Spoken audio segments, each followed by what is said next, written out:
Welcome into another edition of NASCAR Coast to Coast here on the Motor Racing Network. Kyle Rickey with you, flying solo this week from a very wet and cool Stafford Motor Speedway, just 62 degrees outside here in north central Connecticut. Thankfully, it is not race day, but a lot has happened across the country in the last week. Chris Wilner, he's on assignment this week on his honeymoon. So congratulations to him on his recent wedding. Hopefully he's enjoying his time at sea on a cruise with his new wife, Maggie. A lot has happened. Let's jump into some of the results. Our top 7 finishers and winners from a week ago. Justin Bonsignore, who will be our guest today, will be our number 1, winning the NASCAR Wheel and Modified Tour, the Bud Classic 150 at the Oswego Speedway.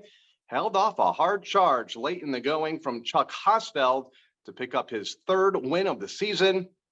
An odd race, and we're going to talk to Justin about it in a little bit, when Doug Coby, driving for Tommy Baldwin Jr., decided to pit in the late going, allowing Justin to take the top spot and lead the rest of the way. So Justin Bonsignore, our first big winner of the week.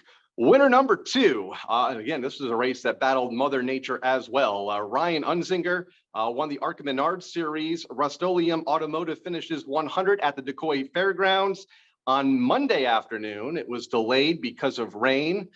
A lot of rain. He held off Jesse Love at the finish on the 1-mile dirt track right before the skies opened up in what was a rain-shortened event at DeCoin, which was already delayed by 24 hours. It was Ryan's 2nd win of the year, both coming on the dirt tracks that the ARCA Menard Series races on. His first came back in 2020 on the Springfield Mile. So congratulations to Ryan on picking up that checkered flag.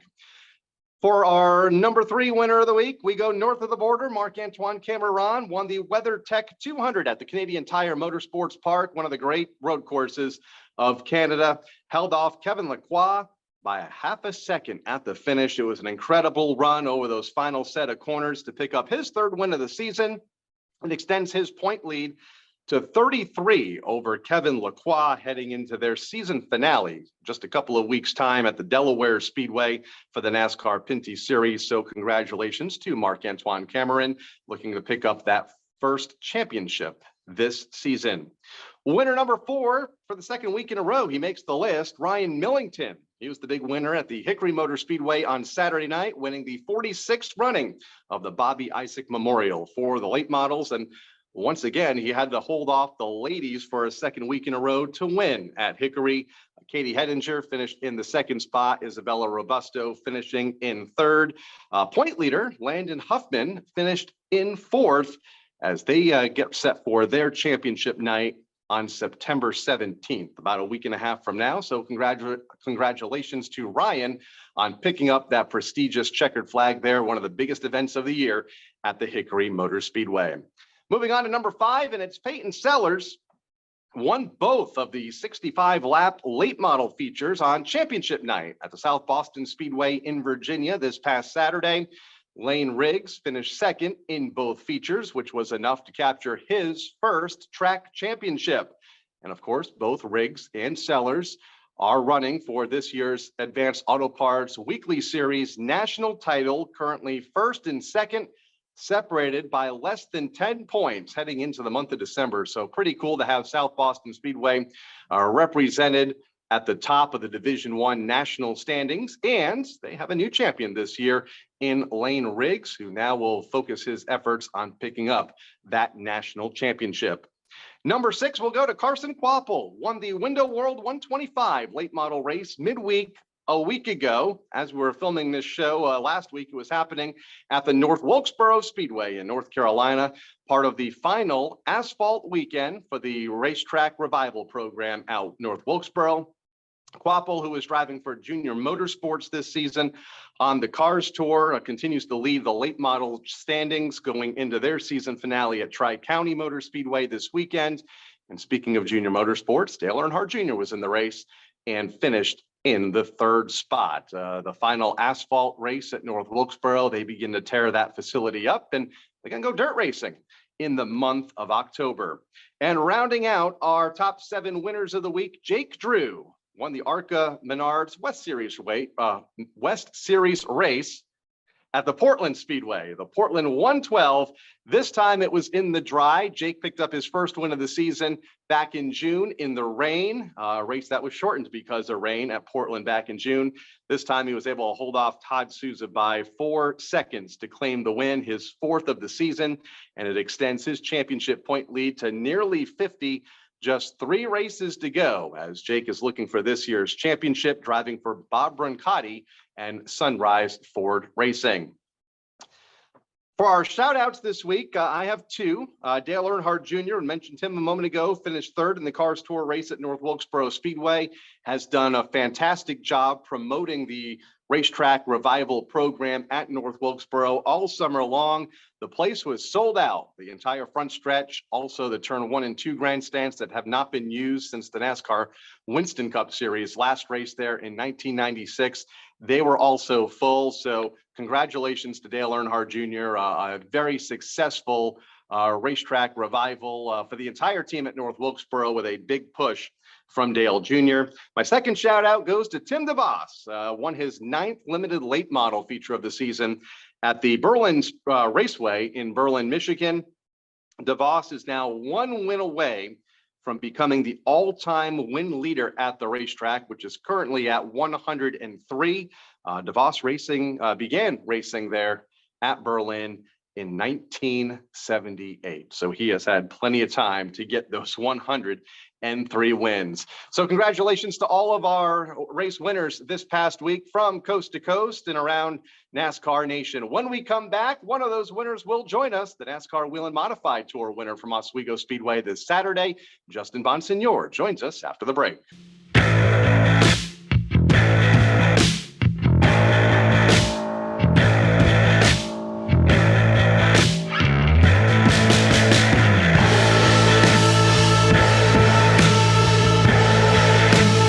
Here on NASCAR Coast to Coast on the Motor Racing Network, able to catch up with a multi-time NASCAR Wheel and Modified Tour champion that is also now a 3-time winner during this NASCAR Modified Tour season, winning at the Oswego Speedway last weekend. Justin Bonsignore joins us. Justin, first off, welcome back to the show and congratulations on your 3rd win of the season.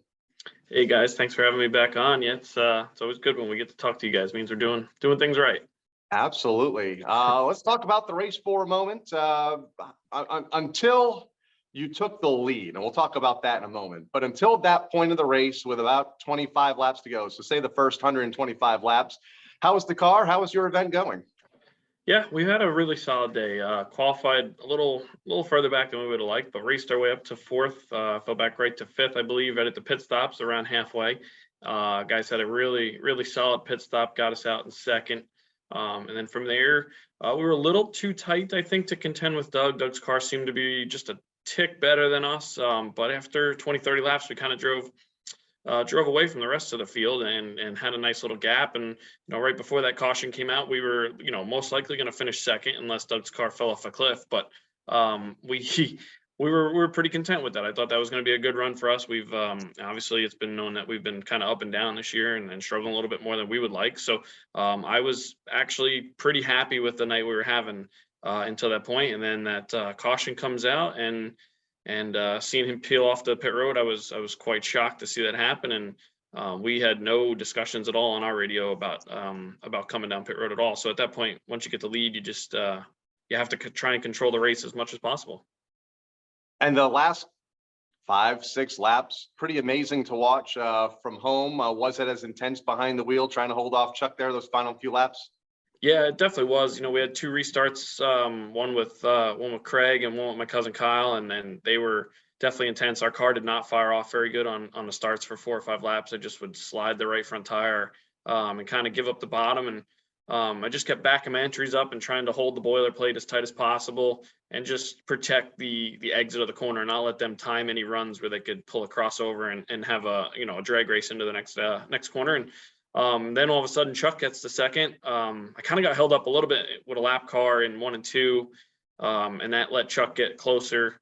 And then once you get to your bumper, you're having to protect even more, and you're not running the lane that you would, your car's most comfortable in. And Chucky was really clean about it, which you don't expect anything different. But tried to just not give him any easy easy exits off of turn 2 to get down, inside of us heading into 3. But yeah, it was quite the finish. I think the fans definitely enjoyed it. We had a lot of people come up to us afterwards saying that they enjoyed themselves watching that. So really, really good ending. A lot of strategy involved with teams pitting and taking that extra tire late. It's just track position seems to be so important these days, even though the tires tend to fall off. We've mentioned Chuck a couple of times now. Chuck Hosfeld, of course, finishing in the second spot. He was supposed to be your spotter for that event until he got the ride. Is that right? Yeah, there was some talks. My normal spotter, Ryan Blanchard, was supposed to have to go to an ARCA race. And we were trying to find somebody local to the Western New York area. And I reached out to Chuck and he's like, I think I could do it. And then a couple days went by and he's like, well, I can't because I'm going to race this week. So unfortunately enough, Ryan, my spotter, was able to make it. So it was just kind of a little bit of a funny story there that, Heinz, looking back, he might have, spotted for us and then we go battling out at the end. So just funny how things work out sometimes. You mentioned the boilerplate on the inside of the Oswego Speedway. We've heard super modifieds clip it often. Obviously, they're the regular division there that runs on a weekly basis. How close can you get and can you touch it and get away with it? Yeah, in the past, I have clipped it. I know last year, the September race, we hit it pretty good. And afterwards, we're pretty shocked that the left front tire held air, being that we only had 2 or 3 points races left in the year. It was kind of a crazy thing that we were worried about. This year, I don't know if it was just my race car, but we just seemed a little bit tighter in and through the center of the corners and couldn't hold the boilerplate as tight as we wanted. So, but yeah, it's a tough thing to navigate and try and judge each and every corner because, by no means is it straight or does it follow any radius of the corner. It's kind of all over the place. So it's a little crazy. Sorry, my office phone's about ringing here. So, but yeah, it's definitely a tough thing to try and guess on each and every corner when you are hugging it tight. Next event for the modifieds, your home track, the Riverhead Raceway, here in about 10 days time. You're an 8-time winner there. How much momentum do you believe can carry over from your most recent win on Oswego into the unpredictability of the quarter-mile Riverhead Oval? Yeah, I mean, it's definitely going to give us some good momentum to head to Riverhead with. But we, as well as we ran in the summer race there, finishing second, it's all goes out the window because of this different strategy and different race format this coming race with having live pit stops in the infield. So, we've been a team that over the past bunch of years have won those races late in the race when tire wear is at its most, and we tend to kind of wait till the end and get up to the lead in the last 40 to 50 laps. But now it's going to be a totally different strategy. So not sure how that's all going to play out or if we'll have any home field advantage with that. But, definitely looking forward to going home. We did run good there in the summer and, hoping that we can just keep chipping away at these points as it gets closer to the end. That announcement coming out midweek last week about constructing a pit road, a temporary pit lane in the Riverhead Oval. One, is there enough room? And two, do you think it's going to work? I know everybody kind of has all these unknowns, but you've been there more than about anybody. Yeah, I actually was fortunate enough to go to the track a couple weeks ago with Jimmy Wilson and John Elwood, the general manager, and they had a lot of the barriers set up as a visual. I feel confident that NASCAR and John are doing everything possible to keep us safe and to keep the crew safe and have enough space to do it at the same time. Obviously, on paper, it all looks really good, and the visuals I saw should be good. Hopefully all the drivers use their heads, all the pit crews, are conscious of their surroundings. I definitely think there'll be plenty of barriers to protect everybody. But obviously the pit stops itself can still be very dangerous and very tight. So everybody's just got to be, conscious of that. I just do think it will add a different element to the fans to be able to see that go on at Riverhead and take that all in. And hopefully it's just adds some more excitement to the event. And it's something that, moving forward can work, once a year.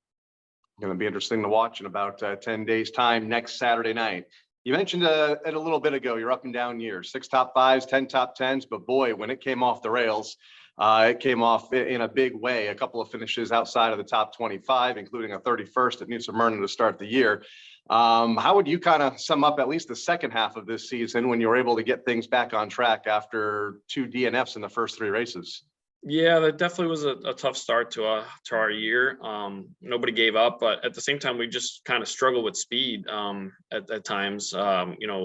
Seems like the tire has been a little more different this year than in years past, and it's just taken some tweaking to the setups, and it's allowing a lot of other teams to come into play here, and we just kind of took that little half step back, it seems. But Ryan and I and the whole team and Ken, we've been working hard to try and get back at it. It's just been a little tougher than we would have liked, but it seems the last few weeks we have run better, more consistent.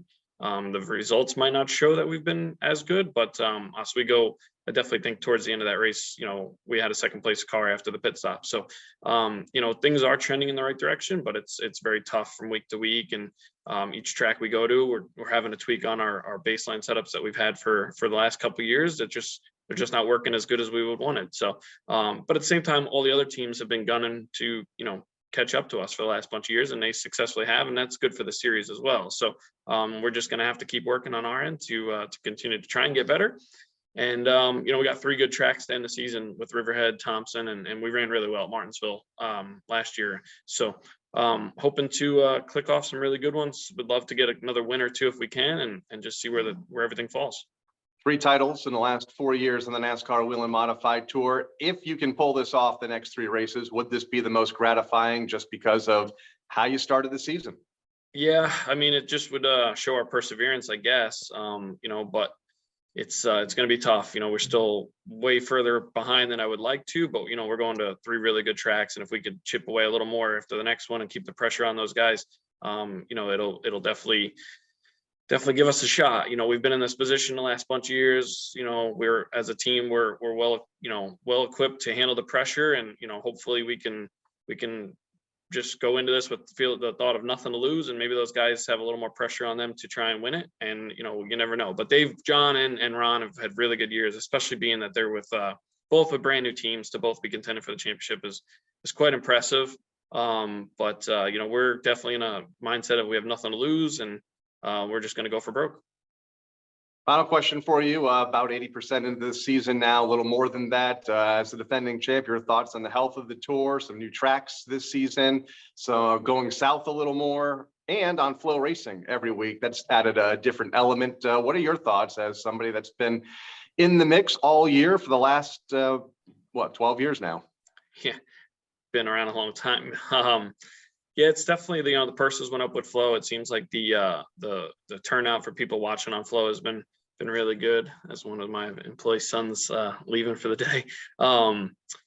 The Flow Racing has been really good. It's been a great addition to our series. The money they've added to it and the exposure they're getting our series. It's been nice to expand to some more southern tracks. I really think things have been trending pretty well, aside from car counts. I don't know what the answer is for that, and it's really not my position to even have an answer for it. I just wish that we could get back to a solid 30-something car count, but it's a tough thing for NASCAR to try and navigate through. But hopefully people see that the purses have gone up a fair amount this year, and that the racing's been good, and more people have been able to win races than in years past. Look at Anthony Nocella has won, and a bunch of other teams that have won races that haven't in a long time. The 82s got back to victory lane with Craig Lutz. So, a lot of things mixing up this season, which is good for the series as much as we want to win. But I definitely think the car count thing is something that they're not worried about, but conscious of, trying to build on, and just looking forward to hopefully getting a few more racetracks back on the schedule next year and having a good diverse schedule again for 2023. There we go. Looking forward to not only next year, but these next 3 races as well, and your continued climb through the championship standings, the most recent winner at Oswego. Justin, thank you as always for taking the time, and hope to be talking to you again here soon. Thank you. Appreciate you guys having me on again. Justin Bonsignore, the most recent winner on the NASCAR Wheel and Modified Tour, picking up the checkered flag last weekend at the Oswego Speedway. Coming up, we look ahead to see what's coming up this coming weekend here on Flow Racing.